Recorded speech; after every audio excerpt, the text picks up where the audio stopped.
ഇത് mass മോട്ടോഴ്സിന്നാണ് ഹീറോൻ്റെ master വണ്ടി നമ്മൾ വർക്കിന് ആയിട്ടിടുന്നത്. നമുക്ക് മെയിനായിട്ട് പറഞ്ഞത് engine oil checkup, clutch side sound ഉണ്ട്, പിക്കപ്പ് കുറവ്, വിങ്കർ സ്വിച്ച്, ഇൻഡിക്കേറ്ററിൻ്റെ സ്വിച്ച് ചെക്ക് ചെയ്യാൻ പറഞ്ഞിട്ടുണ്ട്, ഹെഡ്ലൈറ്റിൻ്റെ ചെക്കപ്പ്. കാരണം ലൂസ് കോൺടാക്റ്റാണ് അത് പറഞ്ഞത് കേട്ടോ. അപ്പോൾ നമ്മൾ വണ്ടി വർക്കിന് കയറ്റിയിട്ടുണ്ട്. എഞ്ചിൻ ഓയിൽ നമ്മൾ നോക്കി നല്ല ഓയിലാണ്, ലെവൽ കാര്യങ്ങളൊക്കെ ഉണ്ട്.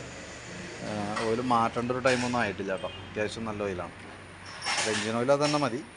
പിന്നെ നമുക്ക് അതിൻ്റെ ക്ലച്ചുമായി ബന്ധപ്പെട്ട് കംപ്ലയിൻ്റ് ആണ്, നമുക്ക് ആ വലിയ കുറവ് കാണിക്കുന്നതിൻ്റെയും ആ ക്ലച്ച് സൈഡിൽ നിന്ന് ഓൾറെഡി സൗണ്ട് വരുന്നതിൻ്റെയും റീസൺ. അപ്പോൾ നമ്മൾ ആ ഭാഗം അഴിച്ചിട്ടുണ്ട്. അഴിച്ച് ചെക്ക് ചെയ്യുന്ന സമയത്ത് നമുക്ക് അതിനകത്ത് ബാക്കിലത്തെ ക്ലച്ച് പുള്ളി വർക്ക് ചെയ്യണ ഭാഗം ഇത് ഫുള്ള് പോയി കണ്ടോ. ഇത് മൊത്തത്തിൽ അതിൻ്റെ പിന്നെ ഹോളൊക്കെ ഓവലായി സാധനം മൊത്തം വീലുകൾ ഡാമേജായി.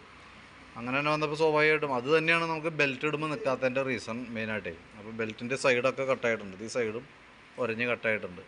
അപ്പോൾ നമുക്ക് ഇത് ഓരോ പാർട്സാണ്. ഈ ഒരു വീല്, ഇതൊരു വേറെ വീല്, കോളർ സീല്, റോളർ, പിന്നെ അങ്ങനെ കുറേ ഐറ്റംസ് കൂടിയതാണ് ഈ ഒരു യൂണിറ്റ്.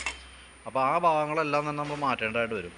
ക്ലച്ചസ് ഡാമേജ് കാണുന്നില്ല, പക്ഷേ ക്ലച്ചിൻ്റെ ഉള്ളിൽ വന്ന റബ്ബർ നമുക്ക് മാറ്റണം. അപ്പോൾ അത് ഫുള്ളായിട്ടൊന്ന് അഴിച്ചാൽ പിന്നൊക്കെ ഒന്ന് ഗ്രീസ് ചെയ്തിട്ട് വേണം റീസെറ്റ് ചെയ്യാനായിട്ട്.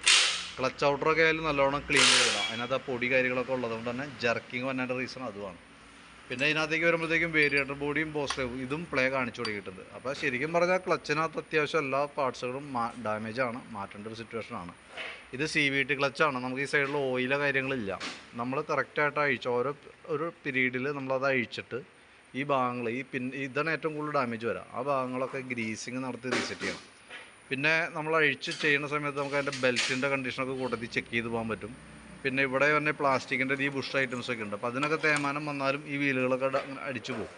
കാരണം അതുമ്പോൾ വന്ന് ടച്ച് ചെയ്തിട്ട് അത് പൊട്ടിപ്പോണ ഒരു കംപ്ലയിൻ്റൊക്കെ വരും. അപ്പോൾ അതൊക്കെ ചെക്ക് ചെയ്യണമെങ്കിൽ നമ്മൾ ഇടയ്ക്ക് ഈ ക്ലച്ച് ഭാഗം നമുക്ക് വേറെ ഏത് ഭാഗവും നമുക്ക് റിപ്പയർ സ്കൂട്ടറിന് വന്നു ചെയ്യുമ്പോഴും ക്ലച്ച് സൈഡ് നിർബന്ധമായിട്ട് നമ്മൾ ഇടയ്ക്ക് ചെക്ക് ചെയ്യണം. കാരണം CVT ക്ലച്ചാണ്, ഓയിലോ കാര്യങ്ങളൊന്നുമില്ല. മാനുവലായിട്ട് നമ്മൾ അഴിച്ച് ഗ്രീസിങ് ആണ് നടത്തേണ്ടത്.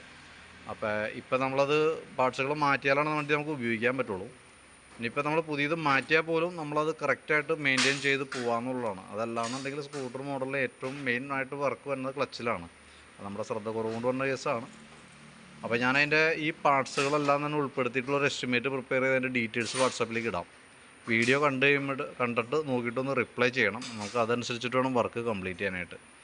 അപ്പോൾ അതിനകത്ത് നമ്മൾ ഉൾപ്പെടുത്തുന്ന ഐറ്റംസ് നമുക്ക് ഈ വീലുകൾ ഇത് രണ്ടും ഓരോരോ ഇൻഡിവിജ്വൽ പാർട്സുകളാണ്. അതൊക്കെ ഇതൊരെണ്ണം മുകളിൽ വന്നത് അതിൻ്റെ ഓയിൽ സീല്, ഓറിങ്, പിന്ന്, റോളർ, അതൊക്കെ സെപ്പറേറ്റ് വരാം.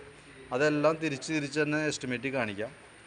Belt, variator body, boss drive അടക്കം ഉൾപ്പെടുത്തി. അപ്പോൾ അതിൻ്റെ ഒരു എസ്റ്റിമേറ്റ് ഞാൻ വാട്സാപ്പിൽ ഇടാം കേട്ടോ. വീഡിയോ കണ്ടതിന് ശേഷം നോക്കിയിട്ട് റിപ്ലൈ ഇടണം. ഇനി ഞാൻ ഈ പറഞ്ഞതിൽ എന്തെങ്കിലും മനസ്സിലാവാത്ത കാര്യങ്ങളുണ്ടെങ്കിൽ കൃത്യമായിട്ട് നമുക്കത് കണ്ട് മനസ്സിലാക്കാൻ പറ്റിയിട്ടില്ല എന്നുണ്ടെങ്കിൽ കൃത്യമായിട്ട് വിളിച്ച് കോൺടാക്റ്റ് ചെയ്യുക. അപ്പോൾ നമ്മളതനുസരിച്ചിട്ട് കൃത്യമായിട്ട് കാര്യങ്ങൾ പറഞ്ഞു തരാം. അതും പ്രകാരം നിങ്ങൾ നോക്കിയിട്ട് കണ്ട് മനസ്സിലാക്കിയതിന് ശേഷം മാത്രം പെർമിഷൻ കൊടുത്താൽ മതി കേട്ടോ. പിന്നെ ഇൻഡിക്കേറ്റർ, ഹെഡ്ലൈറ്റ്, ഇത് രണ്ടും സ്വിച്ചുകളാണ് കംപ്ലയിൻറ്റ്. ഈ പ്ലാസ്റ്റിക് ടൈപ്പ് സ്വിച്ചാണ്, അത് ഞാൻ മാറ്റി ഇപ്പോൾ പുതിയത് സെറ്റ് ചെയ്തിട്ടുണ്ട്. അപ്പോൾ നിലവിൽ ആ കംപ്ലയിൻറ്റ് സോൾവ് ആയിട്ടുണ്ട് കേട്ടോ. അപ്പോൾ ഞാനതെല്ലാം ഉൾപ്പെടുത്തിയിട്ടുള്ള എസ്റ്റിമേറ്റാണ് ഇടണേ. വീഡിയോ കണ്ടുകഴിയുമ്പോൾ നോക്കിയിട്ടൊന്ന് റിപ്ലൈ ഇട്ടേക്കാം. ഓക്കെ.